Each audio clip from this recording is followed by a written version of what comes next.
समझ लीजिए कि फिर जो है उसको 3 साल नहीं तो 7 साल की सजा मिली।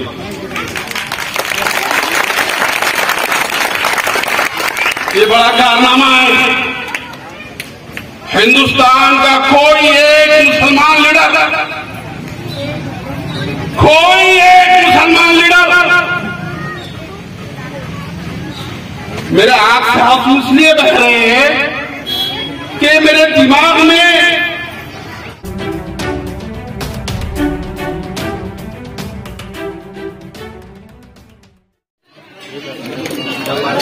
स्टेज पे तशरीफ फरमा वंचित बहुजन आघाड़ी के महाराष्ट्र के प्रवक्ता फारूक अहमद साहब,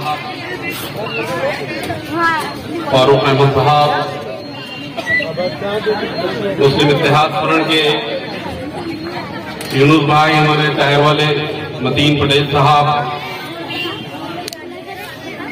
वंचित बहुजन आघाड़ी के तमाम ही यहाँ पर जो जिम्मेदारान बैठे हैं, अजीज तरीन साथियों, बड़ी मुबारक महफिल है और यहाँ पर हम लोग वंचित बहुजन आघाड़ी के जिम्मेदारान, मुस्लिम इत्तेहाद फ्रंट के जिम्मेदारान, जहाँ हमारे रोजमर्रा के मसाइल है उस पे और मुसलमानों का एक जो बड़ा मसला है जो हमारे ईमान से जुड़ा है, वो बात आप लोगों से कहने को आया। लेकिन मैं भी बहुत खामोशी देख रहा हूं, लेकिन मैं आपके सामने एक नारा मारूंगा। मैं समझता हूं कि नारेगांव के पूरे अतराफ में आप लोगों की आवाज बनना चाहिए।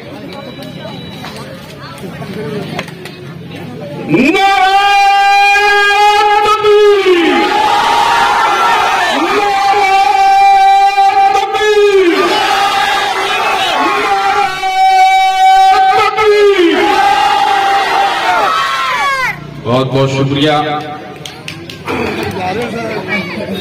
ये नारा जो है, लोग समझते हैं कि ये नारा मारे तो कुछ फसाद बर्पा हो जाएगा, लेकिन ये नारा जो है ये अल्लाह की किबरियाई का नारा है, यानी ईश्वर की किबरियाई का नारा कि ईश्वर सबसे बड़ा है, अल्लाह सबसे बड़ा है। ये नारे का मतलब ये, लोग इसको जो है बहुत अलग सेंस में लेते हैं, लेकिन मैं उसको अल्लाह की किबरियाई से ताबीर करता हूं कि अल्लाह की किबरियाई है, क्योंकि हम जब भी उठते हैं, बैठते हैं या तो सजदे में जाते हैं, अल्लाहू अकबर के नारे मारे, तो लिहाजा ये नारा इसीलिए मारा गया। अजीज तरीन साथियों, यहाँ पर हम लोग इसलिए आए हुए हैं और नांदेड़ से हमारे फारूक साहब जो है इस प्रोग्राम के लिए 2 दिन से यहाँ पर डेरा डाले हुए कि 2 दिन के बाद मैं औरंगाबाद की अवाम से यहाँ पर नारेगांव के लोगों से मुखातिब होऊंगा और उसके बाद जो है मैं हमारे अगले काम की तरफ जाऊंगा। तो मैं उनका बहुत शुक्र अदा करता हूं कि उन्होंने यहाँ पर इस जलसे में अपनी मौजूदगी दर्ज कराई लिया।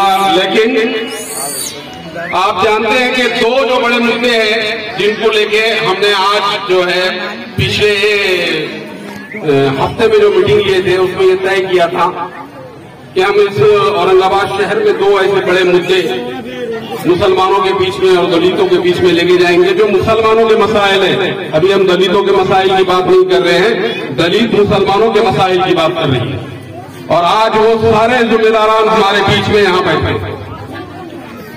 तो वो 2 जो है, एक जो हुकूमत हमको जो है कम से कम 30-35 साल से घुमा रही है कि हमको रिजर्वेशन मुसलमानों को देंगे, लेकिन वो रिजर्वेशन हमको कुछ मिल नहीं पा रहा। तो वो रिजर्वेशन का एक मुद्दा है कि जो 5% का रिजर्वेशन भी जो हाई कोर्ट ने गवर्नमेंट को कहा कि मुसलमानों को तालीम में कम से कम 5% रिजर्वेशन दिया जाए, ये तो भी कम से कम सूरत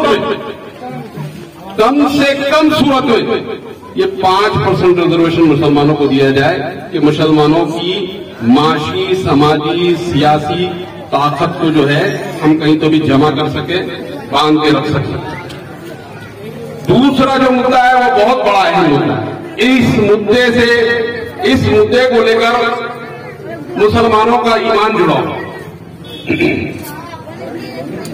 और ये मुद्दा ऐसा है कि अगर ये मुद्दे पे अगर हमने लब्बैक नहीं किए तो आप समझ लीजिए कि हम अल्लाह ताला के कठेरे में खड़े हैं। और वो मुद्दा है कि नबी करीम सल्लल्लाहु अलैहि वसल्लम की शान में आए दिन उठे के सुटे कोई भी आकर जो है उनकी शान में गुस्ताखी कर दे रहा है और हम खामोश तमाशाई है। बड़ी शर्मिंदगी की बात है कि गैर मुस्लिम ने हमसे बातें लेके चले गए, नबी की शान में गुस्ताखी, जिसमें दावा है कि हम हमारी शान को बात कर देंगे,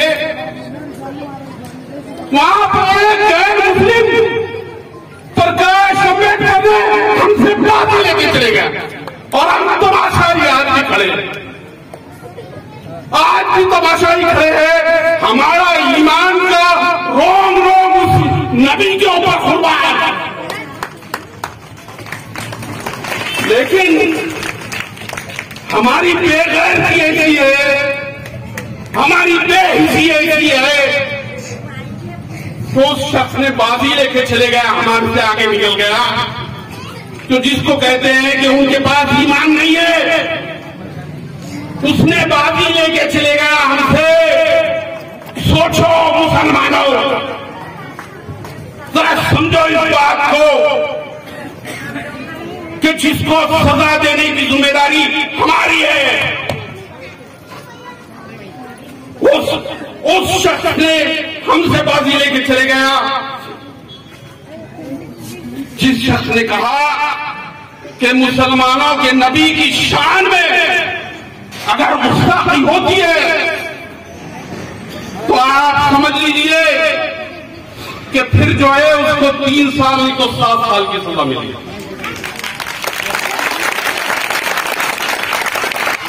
ये बड़ा कारनामा है। हिंदुस्तान का कोई एक मुसलमान लीडर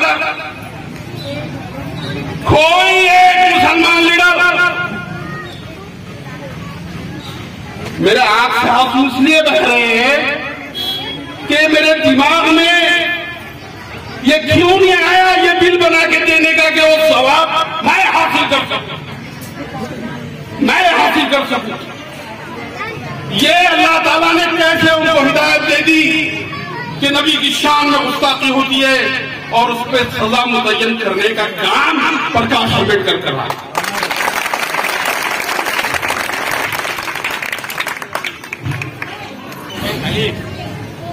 बड़ी बेइज्जती की बात, माफ करना आप लोगों को डिस्टर्ब कर रहा हूं, लेकिन यह ऐसा वाकया है मैं इसमें अपने आप को रोक नहीं पाता। और मैं समझता हूं कि कोई मुसलमान जिसके अंदर जर्रा बराबर भी ईमान है वो रोक नहीं सकता, क्योंकि पूरे हिंदुस्तान में आए दिन ऐरे गैरे नक्कू खैरे लोग नबी करीम सल्लल्लाहु अलैहि वसल्लम की शान में गुस्ताखी कर रहे हैं। वो जमाना भी था नबी से मोहब्बत करने का, वो जमाना भी था। वो वाकया याद करो मेरे दोस्तों, क्या मसाजिद में आप वो वाकये को सुनते होंगे कि एक जंग में 7 नबी विकास अल्लाह के रसूल की ढाल बने हुए हैं और अल्लाह के रसूल कहते हैं कि चला विकास, चला 3 विकास, मेरे माँ बाप मुझ पे कुर्बान। वो जमाना भी ये नबी की इश्क का हमने देखा कि सहाबा ढाल बन जाया करते थे नबी करीम सल्लल्लाहु अलैहि वसल्लम की, और उनके करीब कोई तीर नहीं आने देते थे। और 7 दिन वक़्त बड़े तीर अंदाज थे,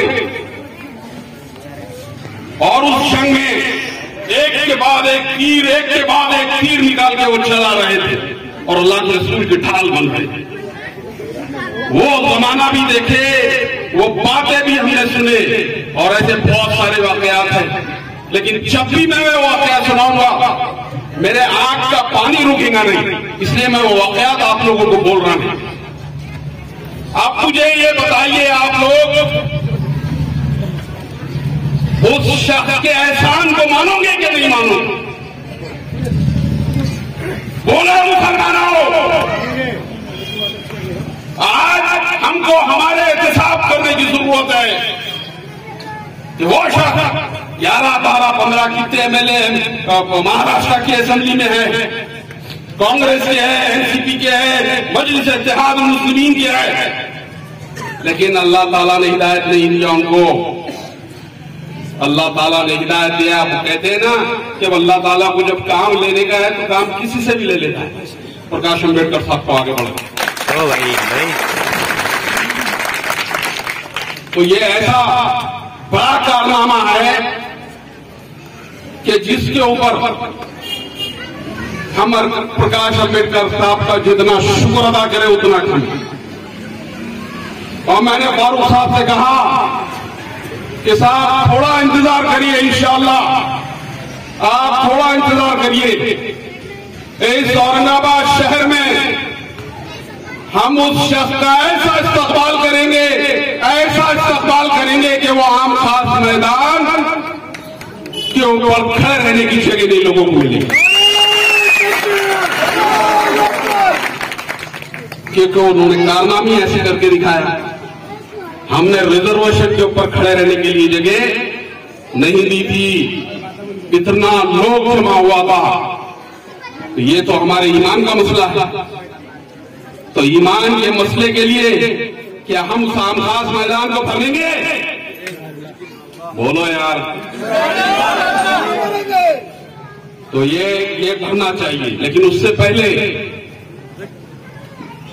वंचित बहुजन अघाड़ी और मुस्लिम इत्तेहाद फ्रंट ने तय किया कि ये दो जो बड़े मसले मैंने आप लोगों के सामने गिनाए, मजलिस इत्तेहाद मुस्लिमीन, मुस्लिम इत्तेहाद फ्रंट और वंचित बहुजन अघाड़ी, 4 फरवरी 4 तारीख के दिन बरोज़ जुमा बाद नमाज जुमा 4 फरवरी को डिविजनल कमिश्नर के ऊपर पूरे लोगों को हम जमा करेंगे और जमा करके फिर हुकूमत को यह हत्याहानी कहेंगे कि वो जो बिल प्रकाश अम्बेडकर साहब ने अल्लाह के रसूल की शान में गुस्ताखी करने वालों के खिलाफ में बनाया है, वो बिल को पास करिए और मुसलमानों का जो 5% रिजर्वेशन की बात है वो 5% रिजर्वेशन चालू करिए।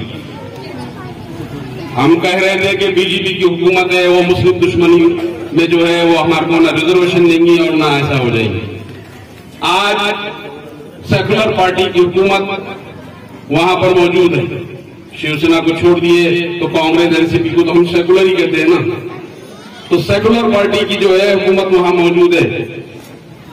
लिहाजा सेकुलर पार्टी की हुकूमतों के नुमाइंदों से हमारी गुजारिश है कि इस बिल को अगर आपको मुसलमानों के और दलितों के वोटों का वोट अगर लेना है तो आपको इस बिल को पास करना पड़ेगा। आपने हमको रिजर्वेशन के लिए तो बहुत चक्कर मारने लगा दिए, बहुत चक्कर मारने लगा दिए, हमने उसको बर्दाश्त भी कर ली। लेकिन ये जो बिल है नामूस रिसालत का, इस बिल के अंदर हमारी बर्दाश्त नहीं रहेगी। इंशाअल्लाह 4 फरवरी के दिन हम डिविजनल कमिश्नर ऑफिस के ऊपर बहुत बड़ा धरना देने की कोशिश करेंगे। हम ये आप लोगों से गुजारिश करते हैं कि उस धरने में आप नारेगांव का एक शख्स मौजूद रहेगा, एक शख्स मौजूद रहेगा। वो इसलिए कि हमको हमारी लीडर नहीं चमकाने की है, हमको वहां सर इसलिए बताना है कि वो बिल पास हो जाए। और वो अगर बिल पास होता है तो ये हैरे गैरे नत्तू खरे उठे के सुने नबी की शान में जो गुस्ताखी कर रहे हैं उनको जो है कानूनी तौर से सजा देना चाहिए। अब हमारी सजा अगर सुनेंगे तो फिर वो अलग है, आप जानते हो, उसका मैं जिक्र नहीं करता। ये दो मुद्दे मेरे बहुत अहम थे अजीज तरीन साथियों। मेरी माओ बहनों से भी मेरी गुजारिश है कि आप शरीक हो जाइए, उसमें शरीक हो जाइए। हम खवातीन के लिए अलग से बंदोबस्त करके वहां पर इंतजाम करेंगे इंशाअल्लाह। ये दो बातें तो आपने समझ चुके होंगे कि ये दो बातें कौन सी थी। अब सियासी बात करूं कुछ, वो हमारे रियाज अंसारी साहब देख रहे हैं, हाँ बैठे देखिए। तो सियासी बात करने की जरूरत है ना साहब? हाँ, आपको बुरा लग जाएगा तो परेशानी हो जाएगी।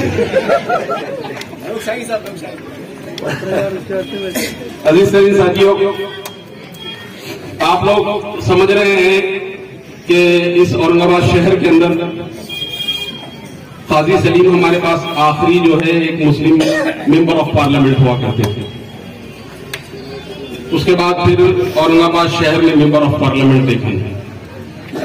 अभी जैसा यूनुस भाई ने कहे हमारे, उसके बाद अगर मेंबर ऑफ पार्लियामेंट कभी चुन के आया तो अभी जो है 2019 में जो है मेंबर ऑफ पार्लियामेंट औरंगाबाद शहर में चुन के आया। अल्लाह का बड़ा लाख लाख शुक्र है कि औरंगाबाद शहर में एक मेंबर ऑफ पार्लियामेंट, खासतौर से मुस्लिम मेंबर ऑफ पार्लियामेंट हमको अल्लाह ताला ने यहां पर रखा। और जिन लोगों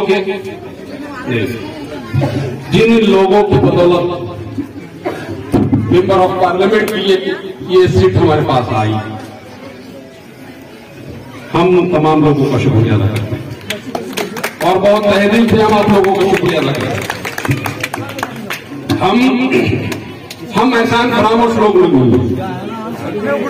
हम कतई एहसान फरामोश लोग नहीं, लेकिन जिसने एहसान फरामोशी करी उसको छोड़ने की,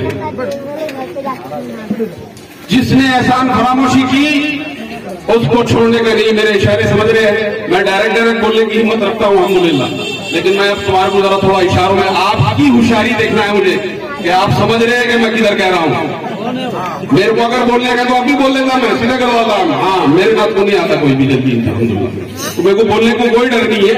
लेकिन मैं आप लोगों की जहानत का भी जो है एग्जाम जहानत परखना चाह रहा हूं कि आप लोगों की कितनी जहानत है कि जहां मैं इशारा कर रहा हूं वहां जा रहे कि नहीं जा रहे आप। तो मेरे को जो मुस्कुराहटें यहां से नजर आई अभी, वो मुस्कुराहटों में ऐसा समझ में आ गया है कि मैं जिधर इशारा कर रहा है वो इधर इशारा सारे लोग समझ रहे हैं। तो अब ये तो सब करना है, लेकिन अजीज तरीन साथियों, ये जो मुसलमान मजलिस इत्तेहाद मुस्लिमीन और वंचित बहुजन अघाड़ी का जो अलायंस हुआ था, ये बड़ा मोतेबर अलायंस था, ये बहुत जबरदस्त अलायंस था। इसमें दो कौमों का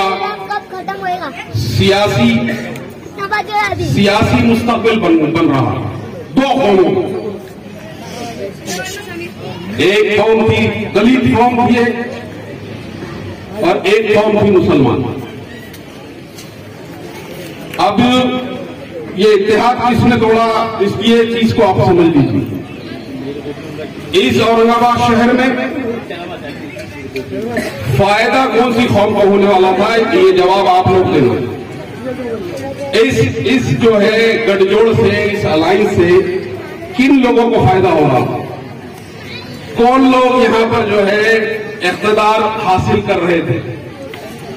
तो मेरे को जितना समझ में आता वो ये था कि यहां दलितों का कोई औरंगाबाद शहर में सियासी मुस्तकबिल संवरने वाला नहीं है। दलितों की मदद से अगर इख्तिदार में कोई आ रहा था तो हम थे, हम मुसलमान थे। लेकिन ये अलायंस को क्यों तोड़े और कौन तोड़ा? 8 दिन से ये वंचित बहुजन अघाड़ी के जिम्मेदारान उन अलायंस तोड़ने वालों से मुतालबा कर रहे हैं, उनको चैलेंज कर रहे हैं, अगर हमने तोड़ा तो हमको सजा दो और अगर तुमने तोड़ा तो हम हम तुमको सजा देंगे। अजीज तरीन साथियों, आप लोगों को जज का काम करना है, जज का। आप लोग जमहूरियत में अवाम जज रहती है, जज फैसला करने की ताकत अवाम को रहती है, और जिसको इख्तियार किया उससे पूछने की भी ताकत आपकी होती है।